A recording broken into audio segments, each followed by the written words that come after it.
Welcome to the Tackling College Sports Podcast, the definitive resource to help you navigate your way to play college-level sports.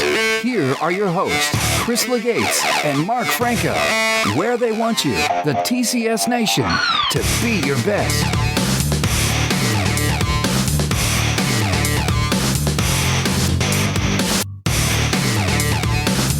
Welcome, TCS Nation, and thanks for tuning in to the Tackling College Sports Podcast. I'm your host, Mark Franco, and alongside me is our cruise director, Chris Legates. Chris longs for the days of hiking up his tube socks, heading outside and seeing just how far he could pull Stretch Armstrong's legs. Good morning, pal. Yeah, that's great, man. I continuously, I never know where you get this stuff from, man. I really don't. I dig deep. So, hey, Chris, today our guest is Coach Hines, Kurt Hines. And Coach Hines, we thank you for carving out some time for us. I appreciate you guys having me on. It's a blessing to connect. Absolutely. So we're going to get to into social media later on. However, I stumbled on Coach Hines on Twitter and thought I would read the tweet that caught my attention. And it's body language matters. Doing your job matters. Empowering others matters. Eye contact matters. Firm handshakes matter. Giving your all matters. Keeping your word matters. Putting team first matters. Showing up matters. Everything you do matters. Yeah, man, that's awesome. It's awesome. It's a great tweet. I love it. Yeah, and it's so powerful. Sure appreciate that. Yeah. Love it. And that's the tweet. I shared it with Chris. I go, I'm going to contact him and see if we can't get him on. Yeah, it's what it's all about, man. It's what it's all about, 100%. And Kurt, you may not know, but like probably 80% of our guests, believe it or not, come from just contacting folks on Twitter. Yeah, it's been a great avenue for us. So without further, go ahead. I was going to say it truly is a powerful tool. I think youth, correctly can bring some real good people together and do some great things. Agreed, 100%. So let's dive right in. I'll be respectful of your time. And Kurt, can you give our listeners a history of your background and how you ultimately wound up in Southern California? Well, it's a long story. I'll make we have short time for the podcast here. So I got into coaching 22 years ago, almost 23 years ago.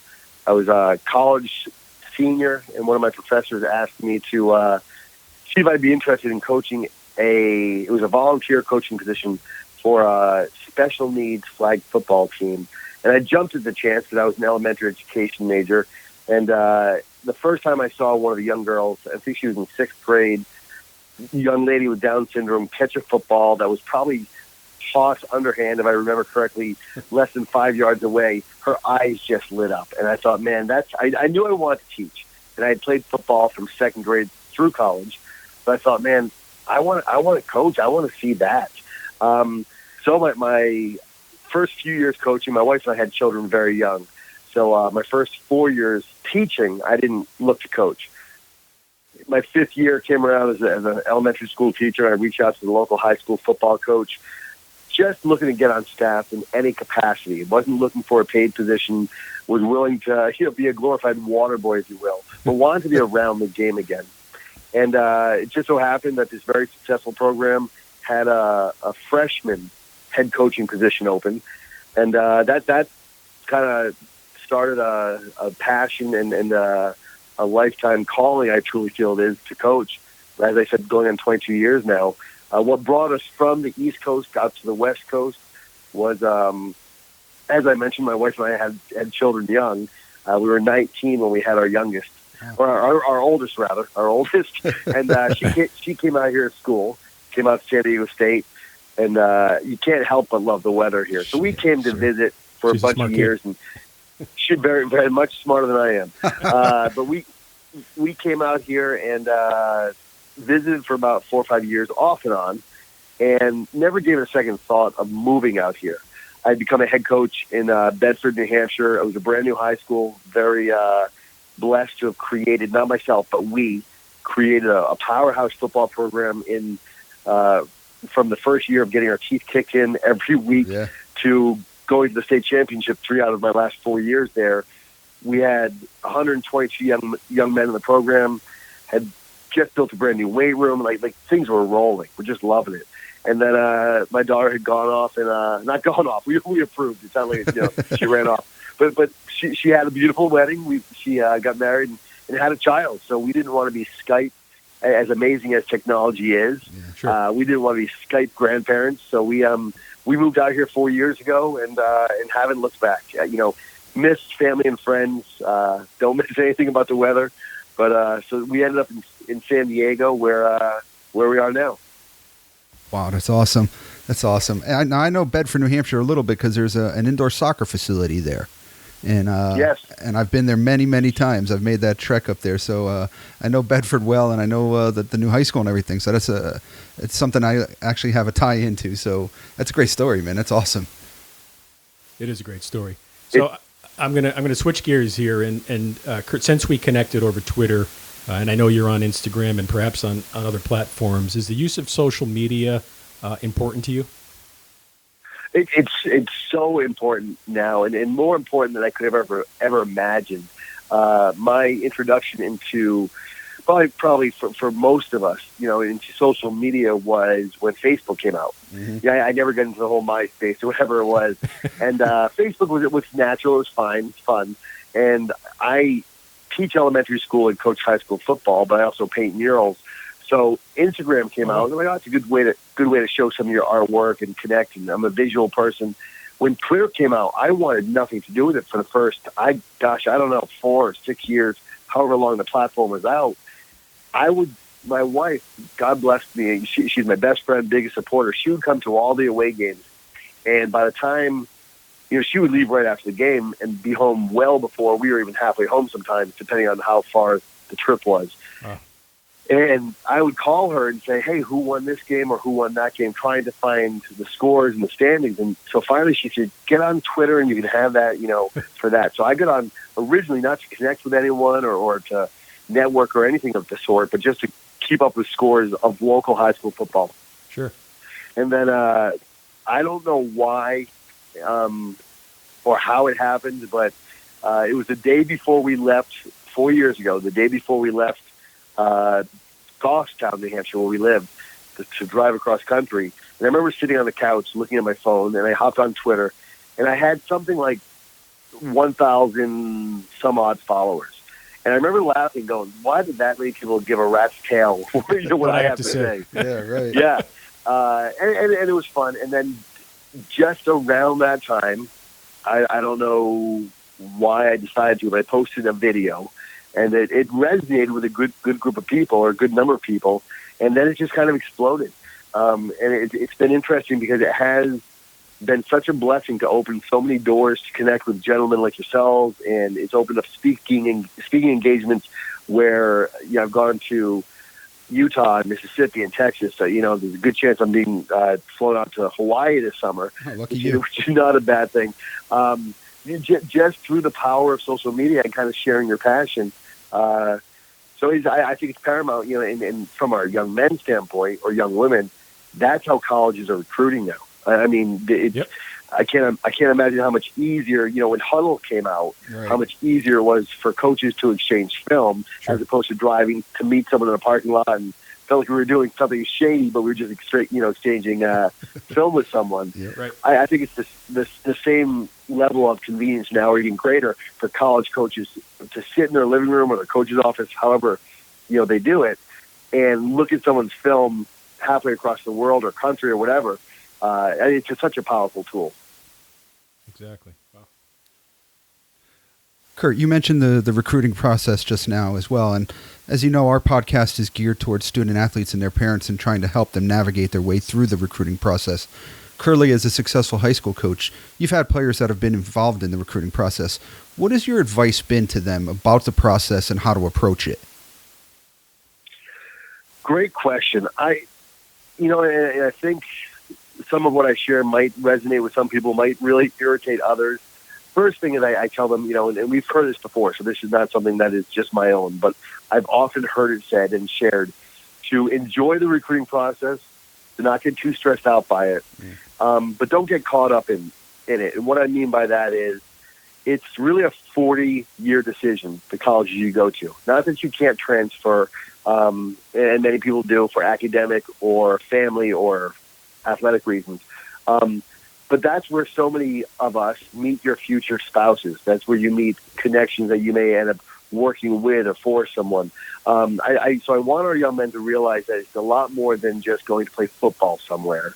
And also, I think there's a danger, and I've seen a good number of young men from my own programs in the past and other programs where they get so caught up in posting and sharing and tweeting about the different offers that they spend more time, it seems, talking about their offers than they do continuing to do what it took to get those offers. And I mean, in the classroom and in the weight room and doing all that stuff. So, the recruiting process is something that I think can be a dangerous trap for players, parents, and coaches if we don't keep it in perspective of it's a tool to help get our young men an education and get them their foot in the door somewhere. That's great. And we know your approach to teams and individual athletes is about positivity and enthusiasm and energy. And you're trying to get the best out of players and also kind of get them out of their comfort zone as well. In your 22 years of coaching, Kurt, what do you think about the modern athlete now and how he's different than when you first started coaching? What do you think maybe is the same as well? It's funny. I was just talking to, so I teach fourth grade during the day. I'm using air quotes. Coach in the afternoon and evenings, elementary school teacher by day. Talking to a coworker about that just this morning, and she was saying how much kids have changed. And I looked at her and I said, I really don't think they have. And she looked at me and I said, it's the parents. The parents Sure. have changed. It wasn't the kids 5 or 10 years ago, however long it was, that started, complaining from the stands about everyone getting a trophy and all this different stuff. I'm actually dealing with, and I won't get too personal into it right now, but a situation with a family from our program that it's not, unfortunately, it's not past tense yet, furious that their son didn't get a particular award at the end of the season. Great young man, great season, great career playing for us, but just did not get that award. And as a staff, we made that decision for a number of reasons. But I don't know if our student athletes have changed much. I think so often as parents, we mess things up by meddling where we shouldn't and not letting coaches coach. I can't imagine my parents ever going to any of my football coaches, youth through high school or college, and complaining about A, playing time, or B, trophies or plaques or you name it. So I don't know if the young men or, the young women we coach have really changed that much. I just think we need to get back to the old school. And I'm not talking about tough love. I'm talking about just truly, sincerely loving our players and empowering our players. And kids want to be coached hard, and they want to be coached up. They don't want a yes-man coach or just a best friend.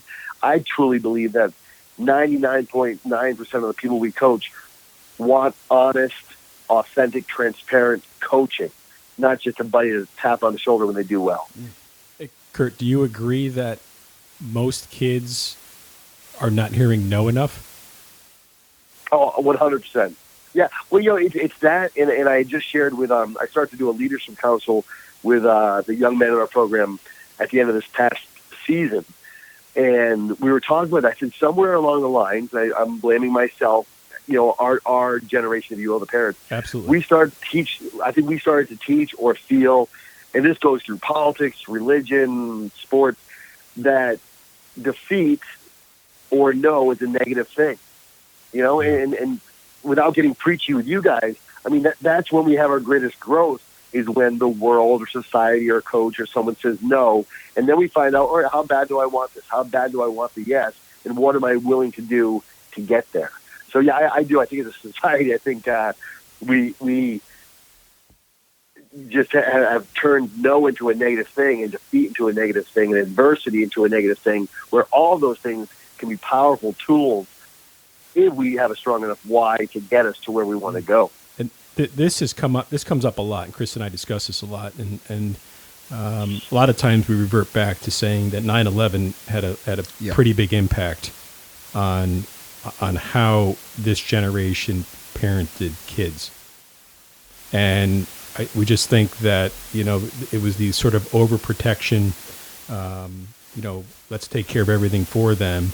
And I think out of that grew a lot of these participation, not saying no.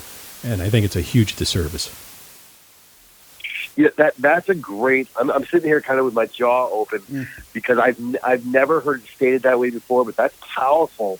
I mean, I love what you just shared because I had never connected the two, but gosh, that's powerful, and it makes perfect sense that you just said it, the overprotectiveness and with the best of intentions, right? And now you're looking back and the damage that some of us have created. Wow, that's a great comment.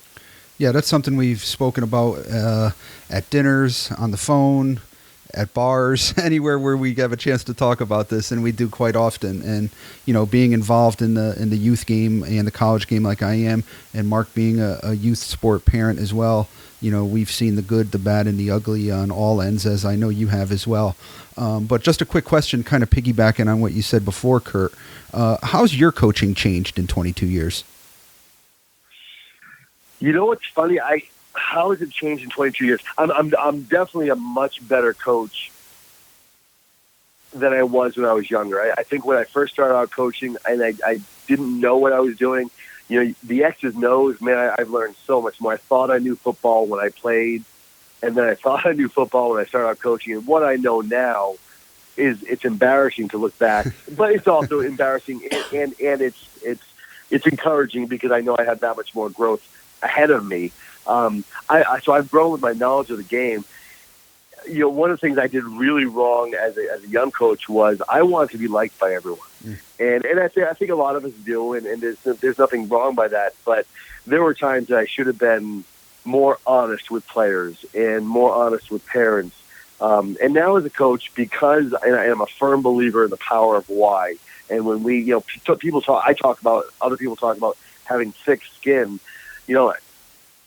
What does that really mean? Well, for me, it means having a strong enough why where when someone disagrees with me, whether it's a play call or someone starting in a certain position or having to remove a young man from our team or whatever it may be, if my why is strong enough, I think because my why has been growing over the years and I've really I've gotten to the core of why I coach, my coaching has become that much greater. And when I say greater, I in no means mean greater than someone else or another coach.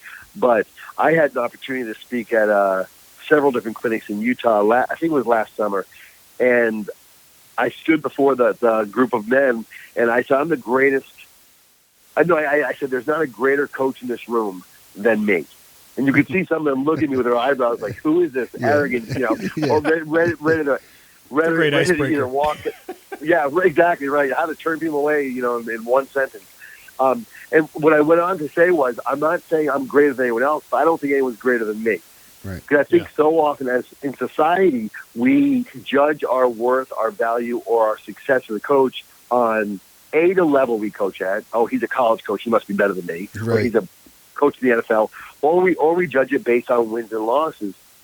And the longer I coach this game, the more I realize that some of the best coaches are freshman coaches that are full-time volunteers that have more knowledge and passion than someone that may have been doing it at a real high-level school that just kind of fell into a position.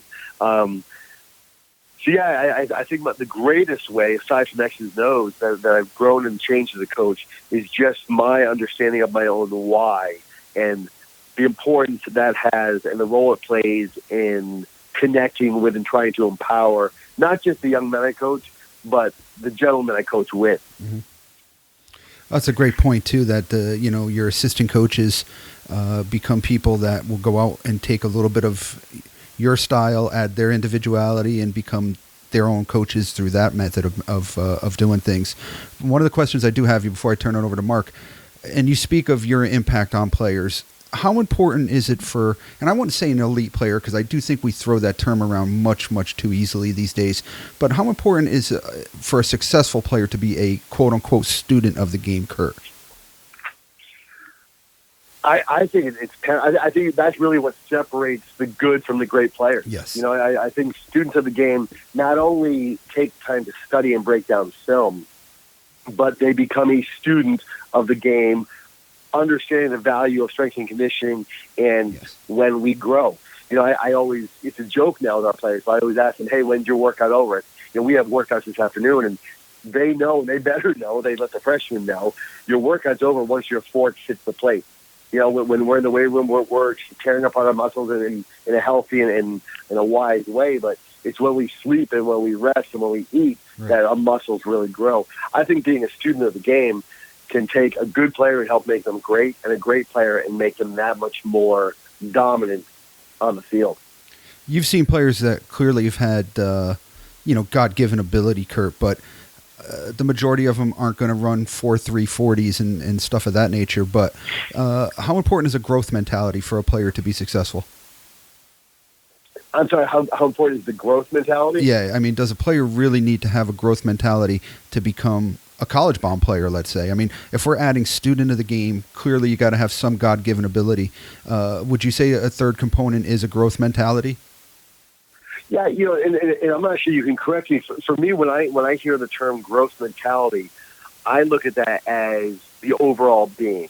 The understanding of not just physically growing or understanding different coverages defensively, for example, but understanding their role as a leader, whether they're a captain or not. Now, are we talking about the same thing? Yeah, absolutely. And just the will to get better in every facet of the program, Kurt. And you mentioned it, on and off the field. I think a growth mentality, when you have those solid citizens in your program, is the kid that wants to get better, wants to do whatever they can to get better. Being a student of the game is a piece of that, watching the video, watching games on TV, putting themselves in the positions that, someone on TV plays and seeing what they may do. But also, I think, like you said, the little things off the field. Are you eating properly? Are you getting enough rest? So I'm sure not all 120 guys do that. And I'm sure that the better ones have that growth mentality.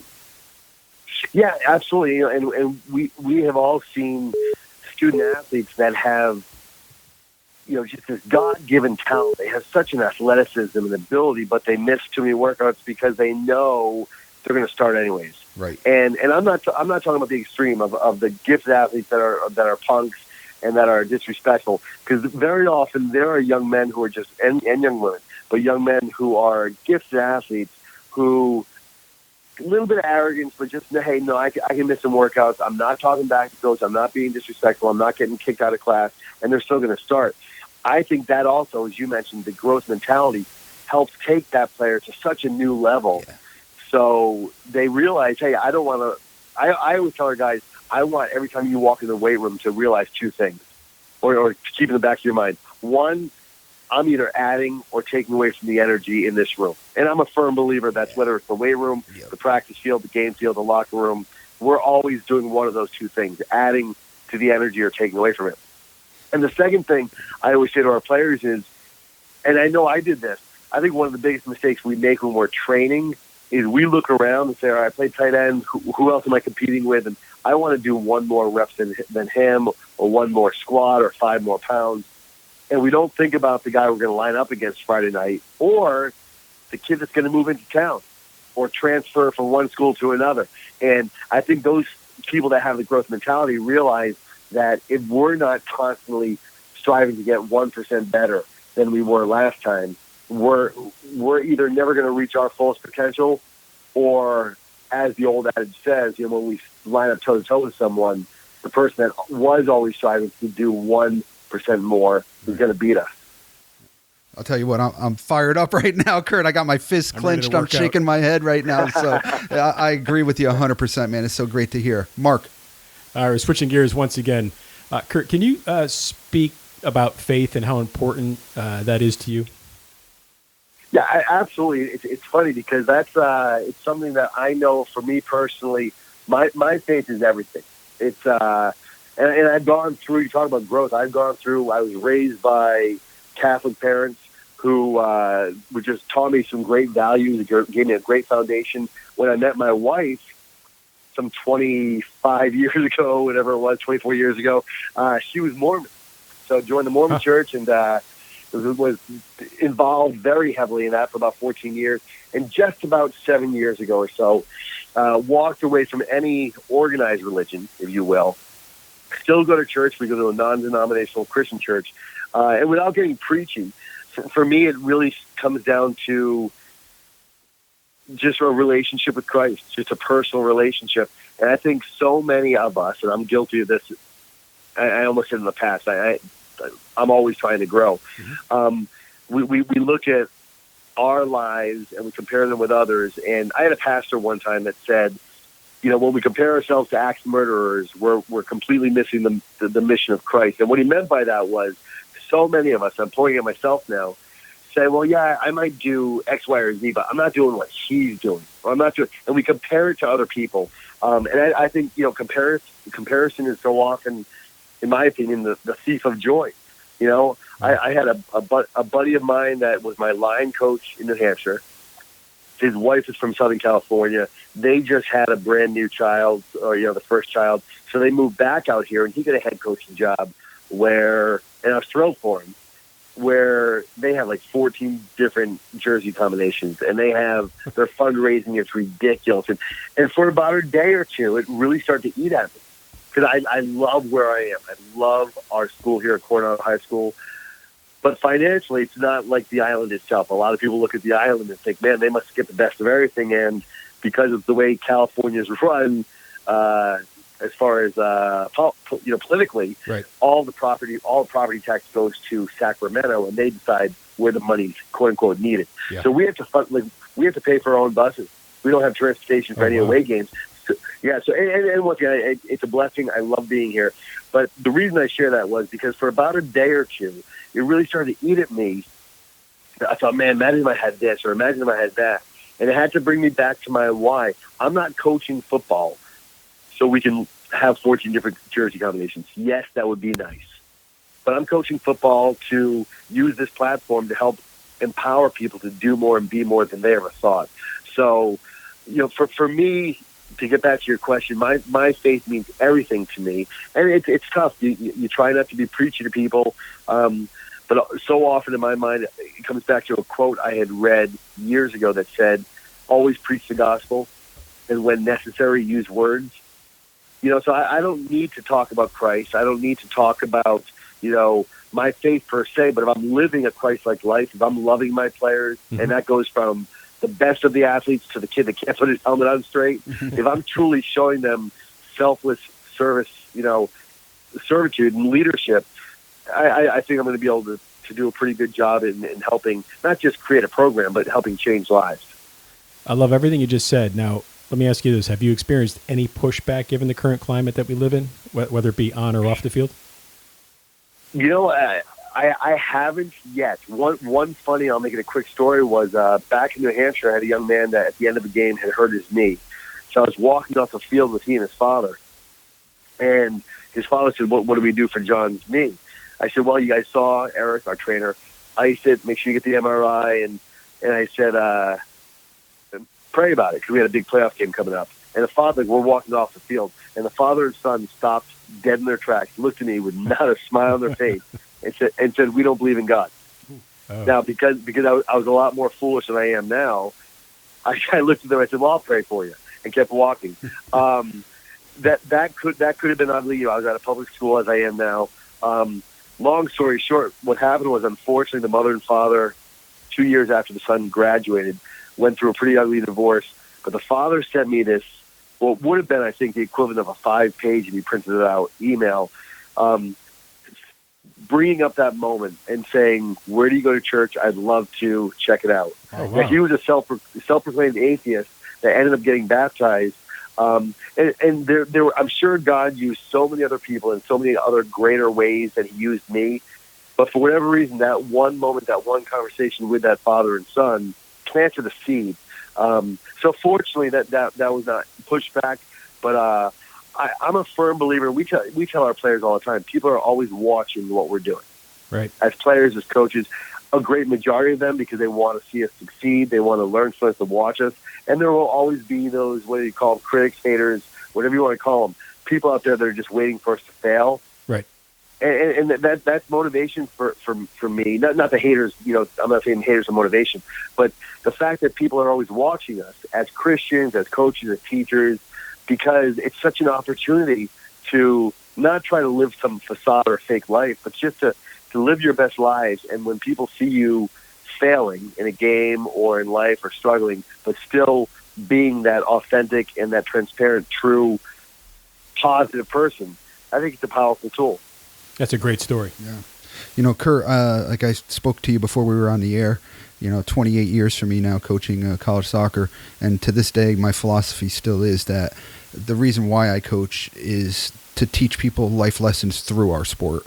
Eventually, nobody will remember the results of the games, but you'll remember the relationships, you'll remember the adversity you went through, and there'll be a moment or moments that you'll be able to tap into your experience as an athlete, and it will help you through an adverse situation. It'll help you through a successful situation. It'll help you with your family, your job, whatever. And I think if, as a coach, like you said, if you can present that and knowing that you're always being watched, I mean, I think, like your story tells, you're changing lives, man. Yeah, well, I appreciate that. And it is. It's such a, we as coaches have such a captive audience because whether it's soccer, football, tennis, you name it, whatever sport, I believe that most of the young men or young women we coach want to be on that field, court, rink, whatever it is. Sometimes you have parents at different levels say, hey, obviously you're at college, so probably less or a lot less. But sometimes parents say, hey, you have to do something. I have a biased opinion with football being football is a painful sport. It hurts. I think children, young men and young women, would most often, if they're told they have to do something, go out for a less painful sport. But we have this captive audience, and they're with us on average 2.5 to 3 hours a day. And in today's day and age, and even when I was playing high school football, and my parents, God bless them, are still around, but they were very involved, very active. But even when I was in high school, we didn't have sit-down family meals that often. And when I was home, you were either watching TV or playing video games or outside playing or doing homework. So I think so often we as coaches have more face-to-face, one-on-one quality time with our athletes than many parents do. That's 100%. And I think like you get the amount of time you spend, and we just did a study in the NCAA that came out that in a 168-hour week, Division I student athletes now are spending 70 to 75 hours on their sport with their teammates, with their program. And it's not just on the field, it's travel, it's in study halls, it's doing social work. So when you look at it now, think about how much time athletes are spending with their coach. They become a second family, no doubt. Yeah, absolutely. And I'll tell one, if I can share one quick story. Of course. So the single greatest moment we had this year was the culmination. We had good success, wins and losses. But we had a young man that reached out to me about a month before the season started that was not on my radar, was not a football player, had never played, texted me this War and Peace length text, introducing himself. And this young man, as a sophomore in high school right now, already has been offered a legitimate scholarship to the University of Arizona to play baseball. His father played baseball and football there years ago when I played for the Padres, and less than a year ago was diagnosed with a brain tumor and passed away. Oh, man. And then this young man reaches out to me and says, I want to play football. And I was just blown away. So I had a chance to meet with he and his mother.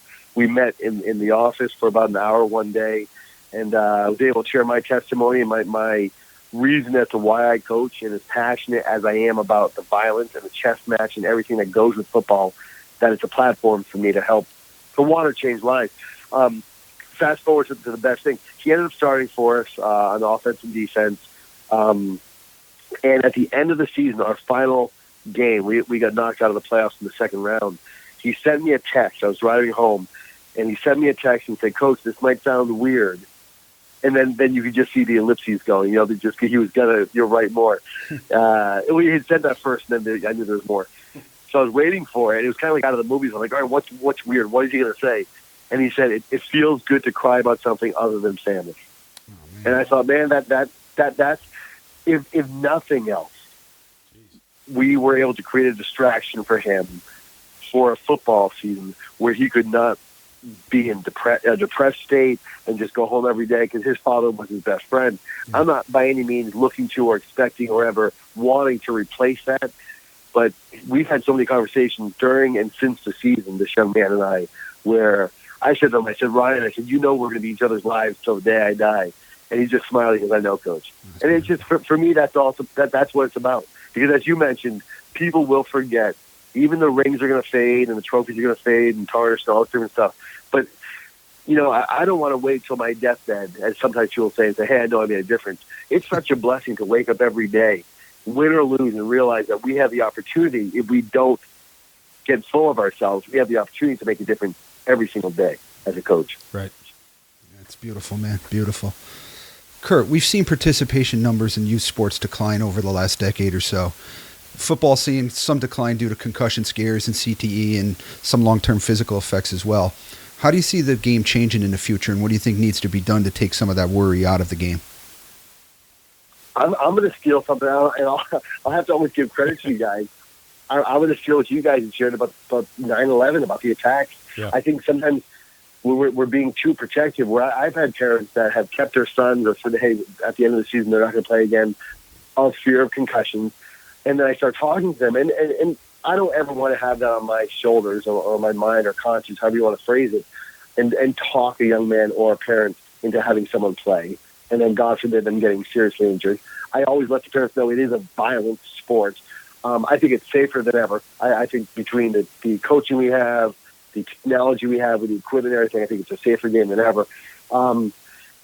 But I think sometimes we try to protect them, and often I'll talk to parents, and they'll say, well, you know, so-and-so has had 3 concussions, and I look at them because I know he only had 1 with football. And they're like, well, you know, snowboarding 1 time, and then skateboarding.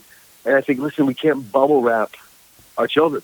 I don't want a generation of 90-year-olds sitting in some nursing home somewhere 30 years from now saying, man, we lived to, you know, ripe old age, but man, I wish I did something with my life. Yeah. You know, it's just, we have to be smart about it, and there are certain, you know, reasons at a certain point someone should step away from the game. I'm blessed to say that our numbers, my final year in New Hampshire, we had 144 young men in our program, and I came out to California, and I thought, man, California ball, man, it must be double that, and for some schools it is. My first year here at Coronado, we only had 37 young men in our entire program, freshmen through seniors. Wow. Ironman football. Yeah, right? Yeah. And I'm like, what? And you guys will get a kick out of this also, being from the East Coast. Water polo.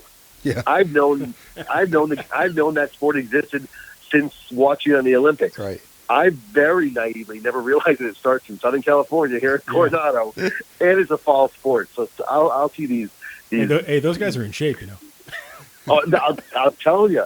Talk about tight end, D end, wide receiver, slim waist, broad shoulders. Yeah. It's crazy. There's no downtime in that sport. it's and what are you gonna do? Say, hey, come hit the sled with us, come run some 110s or whatever we do, or go swim in the pool. And it's a great sport. But we went from 37 young men my first year 3 years ago to this past season, my third year, we have 70 now, and I think a lot of that is. And we have a long way to go. I'm not trying to disguise it at all. We have a long way to go in a lot of ways. But I love the fact that we have made that increase, as you mentioned, when so many schools are seeing a decline. It's a confirmation for me that the young men are believing in what we're creating and building, and then they understand that it's so much more than just a game. Your message and style must be resonating, that's for sure. It's I'm blessed to coach with coaches that I think share a lot of the same passions. So and the young men, you know, and the young women. Each year I've been here so far, we've had 2 different young women.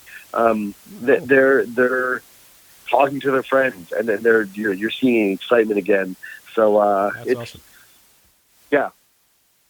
Well, listen, Kurt, I'm going to tell you this. I know you've been to state finals, and you've hit the sleds, and you've done 110s, like you said. You've trained in the heat. But what's coming up now is nothing you've ever been through as we approach the getting to know you portion of the TCS interview. I'd get a towel ready. I'll get you some Gatorade ready, because this, my friend, is going to be some difficult lines of questions. Mark? And cue the music. I love it. Getting to know you, getting to know all about Perfect for Christmas time. Oh, Perfect. Yeah, absolutely. getting to Oh, I can't hear the music on my end, but I'll look forward to hearing it with the podcast. it's getting to know you. Getting to Know You by Julie Andrews. Yeah. Fantastic. putting it my All right. I'm going to put on my game show host voice, Kurt, and if we were to search your phone, what would be the top 3 played songs or artists? Well, AC/DC's got to be up there. All right. Old school AC/DC. Yeah, you're winning us over. Yeah, another one is Jesus Culture. It's a contemporary Christian band I absolutely love, and I am embarrassed to admit this, but with my 2 grandsons, Disney, Moana, Frozen songs that I play with my grandsons. Sure. So maybe we can cut that part out of there. I'll lose some followers. Chris can relate. Chris can relate to that. He's got his kids are young. Yeah, I have a 6-year-old and a There 9-year-old, you so go. I understand. There you go. Question number 2: who is the most famous person you have in your contact list?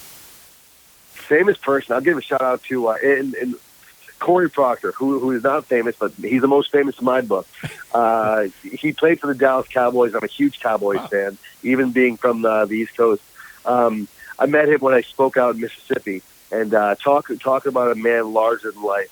I'm not small, but he is like, man, must be like 6'4", 300-some pounds, and Wow. his spirit and his personality and everything about him is just really, really impressive. Wow. Yeah, Corey Proctor. Corey Proctor. And I guess P. Diddy. No, I'm just kidding. Corey, Corey takes the cake. yes.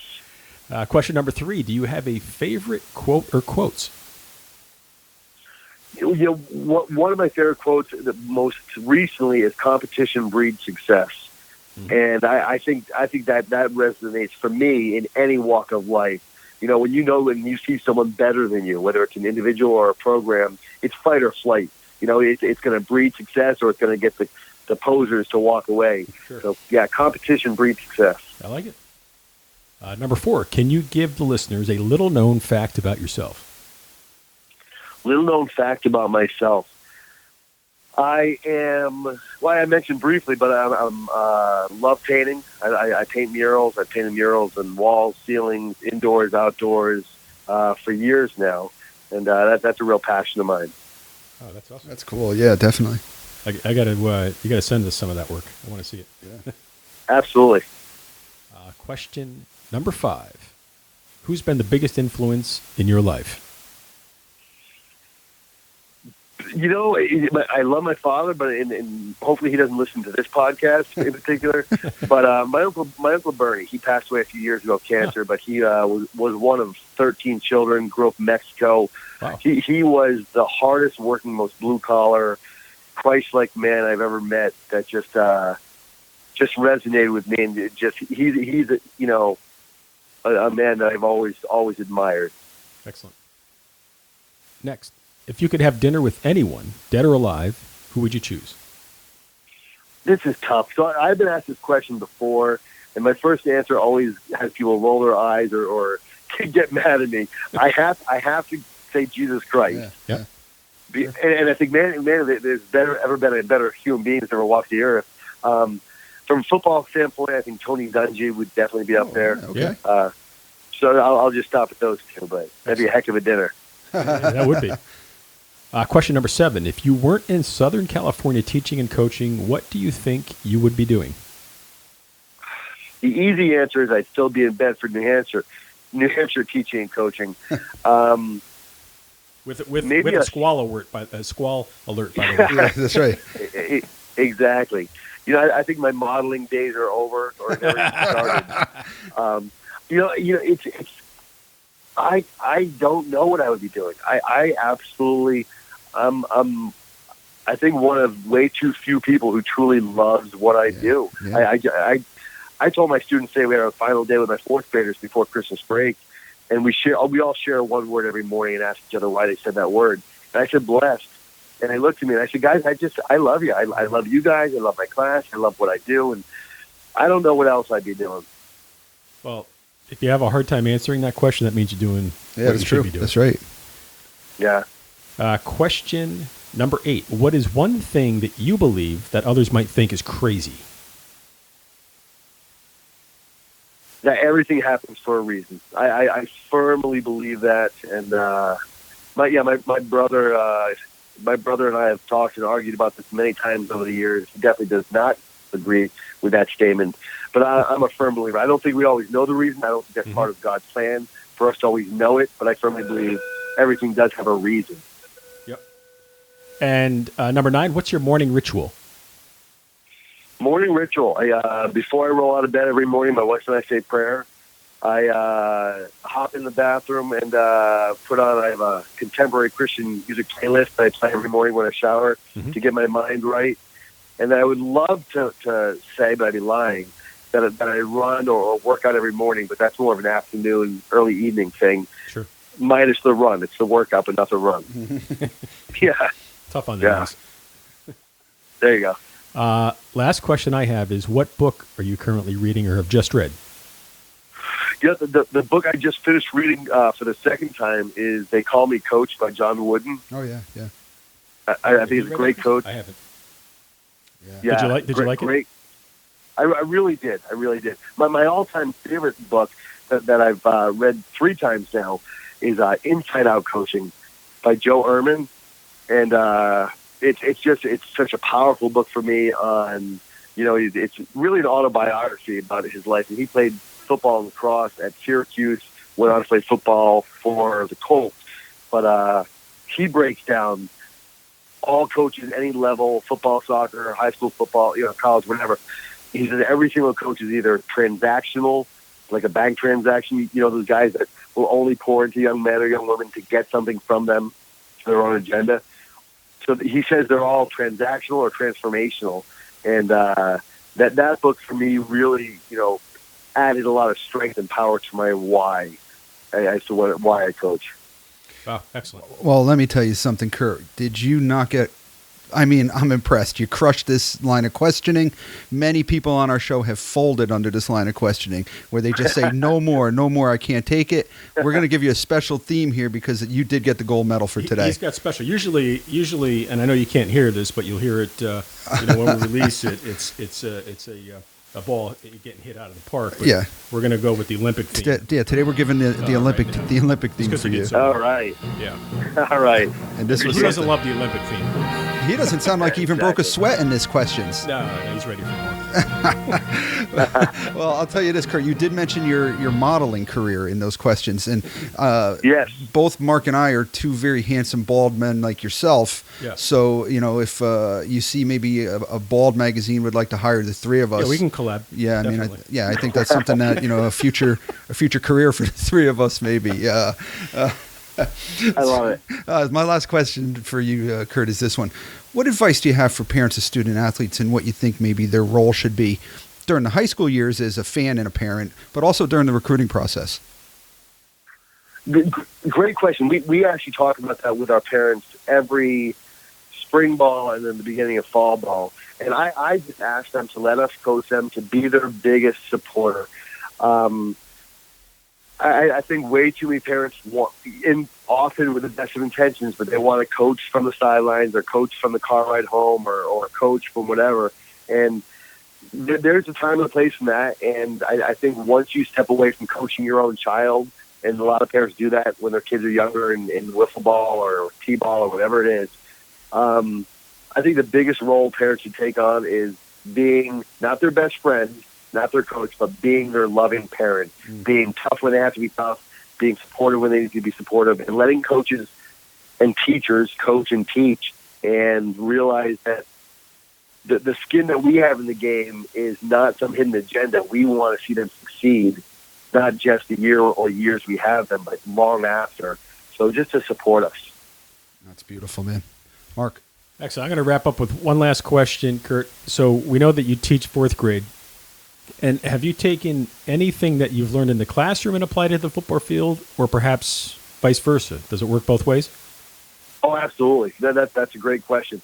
I used to joke around and say the longer I taught and the longer I coached, the more I realized that my elementary school children are not that much different from my high school players. Having taught now for 25 years and coached for 22, there's more truth to that than I ever thought when I was joking about it. I think the biggest takeaway I've had, and once again, one of the things I think makes me not better than anyone else, but better than I would have been myself, yep. is that I think sometimes as coaches, we assume that if a player's given a playbook, or that we sit down to break down film with them, or if we have some chalk, that they should just get it. And, as a teacher in the classroom, I realize there are so many different learning styles. And there are so many children that have IEPs and 504s. When that school day ends and they go out to the practice field, those IEPs and 504s don't go with them. But those different needs they have definitely do. So when a young man seems like he doesn't care, or he's bored, or he's tuning out, instead of getting on him and just screaming at him, get to know him. I think it all goes down to relationships. If my young men know that I truly love them, not because of what they can do for me, but just for who they are, I'm going to get to know them on a personal level and realize their strengths, their weaknesses, their challenges, their hopes and dreams, and all that. I think as a teacher and a coach, if our youth, young men, young women, that we teach and coach, know that we truly, passionately love them as people, not as pawns or players, that we're going to accomplish so much more than just winning football games or getting good grades in a test. That's beautiful, man. Great way to end. Beautiful. Lastly, how can listeners get in touch with you, whether it be email, web, social media? Yeah, so social media, it's I just slow down and think about this. I don't really message myself. It's Coach Kurt Hines, and that's for Instagram and Twitter. And I'm not proud of this gentleman, but I did get on TikTok. Still not thrilled about that. I'm not dancing or singing. I'll tell you that.